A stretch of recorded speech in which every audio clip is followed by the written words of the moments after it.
मैं हूं अभिसार शर्मा और आप देख रहे हैं connect FM Canada with Faridoon. Stay connected. एक है किशोर कुमार की कॉन्सर्ट और दूसरा किसी पॉलिटिशियन की प्रेस कॉन्फ्रेंस। आप कौन सा अटेंड करते हैं और क्यों? ना इसमें कंट्रोवर्सी तो बिल्कुल भी नहीं है फरीदून, और सबसे पहली बात, अभिसार शर्मा से बात करेंगे तो कंट्रोवर्सी नहीं होगी तो क्या होगी। No doubt Kishore Kumar, I wish had a time travel machine Faridoon. I am in love with that guy यार। आपका एक उसूल है कि सच बोलूंगा, सच के सिवा कुछ नहीं बोलूंगा। जाहिर सी बात है, उसके उसके थोड़ा सा खमियाजा भी होता है। ऐसा क्या लगता है आपको शाहरुख खान की स्टोरी में, उनकी शख्सियत में, कि आप उनको पसंद करते हैं, उनको सपोर्ट करते हैं? आजकल लोग मुझे देखते हैं पठान को सपोर्ट करते हुए या जवान को लेकर जो मैं स्टोरीज कर रहा हूँ अपने फिल्म प्लेटफॉर्म पर।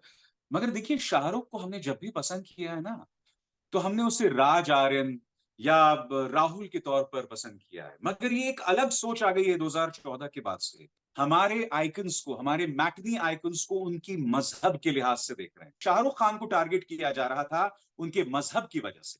शाहरुख खान को इसलिए टारगेट किया जा रहा था क्योंकि कई और जो एक्टर्स हैं, जो ताकत के सामने नतमस्तक होके कहते हैं कि आप आम काट के खाते हैं या चूस के खाते हैं। अब शाहरुख ऐसा नहीं करते हैं। हालांकि शाहरुख भी ऐसे कई मुद्दे हैं जिन पे खामोश रहते हैं।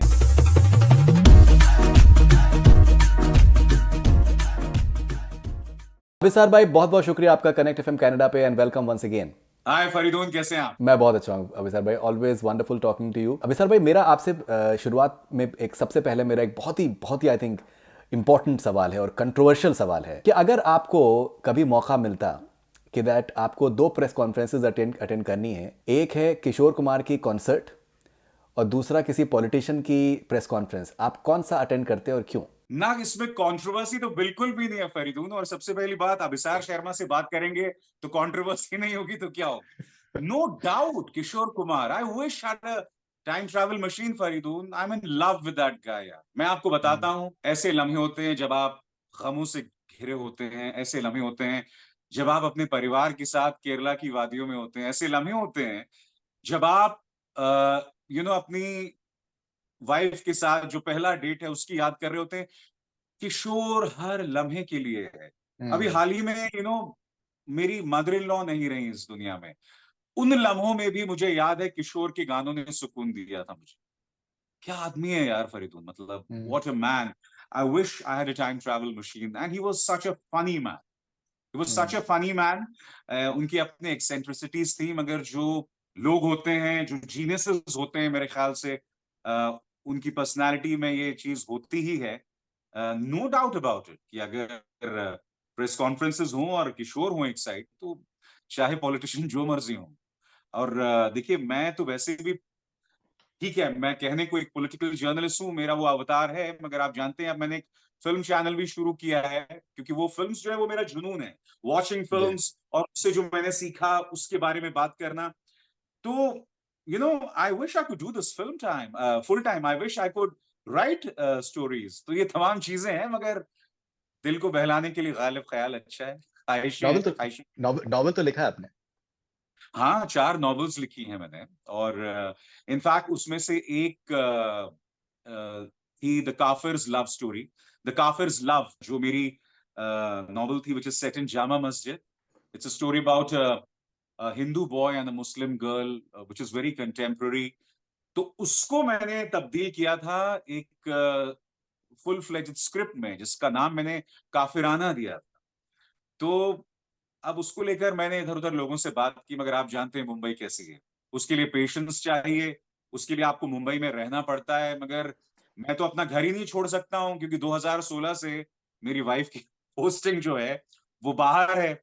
तो मुंबई में रहना तो बहुत दूर की बात है। तो यस, 4 नॉवेल्स लिखे हैं, जिनमें से जैसे मैंने आपको बताया, एक को मैंने फ़िल्म स्क्रिप्ट में भी बदला है। अब देखिए, कब होगा, क्या होगा। सो अभिसर भाई, जैसे पिछले काफ़ी टाइम से मैंने एक बात नोटिस करी है कि दैट आपका एक उसूल है कि सच बोलूँगा, सच के सिवा कुछ नहीं बोलूँगा। और जाहिर सी बात है, उसके उसके थोड़ा सा खमियाजा भी होता है। लेकिन मैंने एक बात मैंने नोटिस करी कि आपके जो वीडियोस आते हैं, तो उसमें बहुत बार आपने, स्पेशली पठान के ड्यूरेशन में, आपने शाहरुख खान को आपने बहुत सपोर्ट किया। अभी आप एक कहानी भी बता रहे थे शाहरुख खान से रिलेटेड, मैं उसके बारे में भी हम लोग बात करेंगे। तो ऐसा ऐसा क्या लगता है आपको कि शाहरुख खान की स्टोरी में उनकी शख्सियत में कि आप उनको पसंद करते हैं, उनको सपोर्ट करते हैं? देखिए, पसंद की बात अलग है। सबसे पहले हुँ, इंसानियत की निगाह से, और ये जो देश रहा है, इस देश की जो आत्मा है उसकी निगाह से। हुँ, आपने और हमने जब शाहरुख खान से मोहब्बत की, इनफैक्ट मैं आपको बता दूँ, आजकल लोग मुझे देखते हैं पठान को सपोर्ट करते हुए या जवान को लेकर जो मैं स्टोरीज़ कर रहा हूँ अपने फ़िल्म प्लेटफ़ॉर्म पर। मगर देखिए, शाहरुख को हमने जब भी पसंद किया है ना, तो हमने उसे राज आर्यन या राहुल के तौर पर पसंद किया है। मगर ये एक अलग सोच आ गई है 2014 के बाद से, और इनफैक्ट पिछले 3, 4, 5 सालों में बहुत ज़्यादा अग्रेसिव, बहुत ज़्यादा उग्र हो गई है, जहाँ आप हमारे आइकन्स को, हमारे मैटिनी आइकन्स को उनकी मज़हब के लिहाज से देख रहे हैं। Which is such a shock. क्योंकि देखिए, हुँ, मैं शाहरुख से मिला हूँ, आप भी मिले हैं, आप उनको जानते हैं। इनफैक्ट आप तीनों खान्स को जानते हैं। इनमें से कोई कट्टर नहीं है, जिसे कहते हैं ना मज़हबी कट्टर जिसे हम कहते हैं। वो बहुत दूर-दूर तक उनकी शख्सियत का हिस्सा नहीं है। वो सब हम खत्म कर देना चाहते हैं। एक खास पॉलिटिकल फोर्स है जो चाहती है कि हम अपने मैटिनी आइकन्स को उनके मज़हबों तक लिमिटेड रख दें। तो सबसे पहली बात, अगर मैं पठान के पक्ष में आपको दिखा, तो सबसे पहली बात उस सोच के खिलाफ, क्योंकि शाहरुख खान को टारगेट किया जा रहा था उनके मज़हब की वजह से।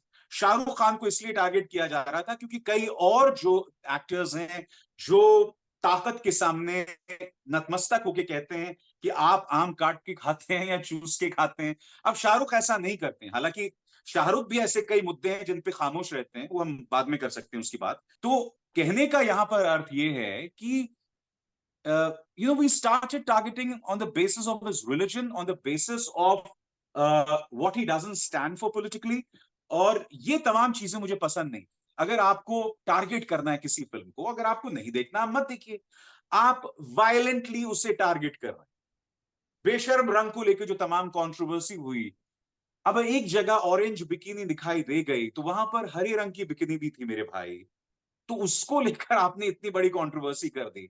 मतलब आप क्या बना रहे हो यार? ये वो देश है जहां जाने भी दो यारों जिससे सटायर बनी, जहां पर राम तेरी गंगा मैली में जो ये जो मठाधीश होते हैं, उनके वर्चस्व पर जो है टिप्पणी की गई है। मैं आपको एक छोटी सी फिल्म बताता हूँ, अमिताभ बच्चन की गंगा की सौगंध। गंगा की सौगंध कोई बहुत सुपर डुपर ब्लॉकबस्टर नहीं थी, मतलब एक नॉर्मल हिट थी उस टाइम जब आई थी।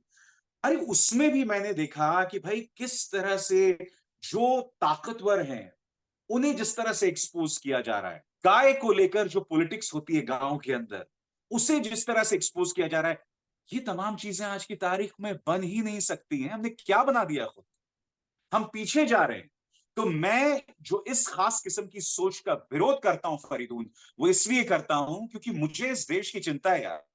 मुझे, और अगर मैं प्योरली फ़िल्म्स की निगाह से, एंटरटेनमेंट की निगाह से देखूँ, तो एंटरटेनमेंट शुड अपलिफ्ट अस, हमें और ऊपर उठाना चाहिए, हमारी सोच को आगे बढ़ाना चाहिए, हमें पीछे नहीं ले जाना चाहिए, हमें नफरत करना नहीं सिखाना चाहिए।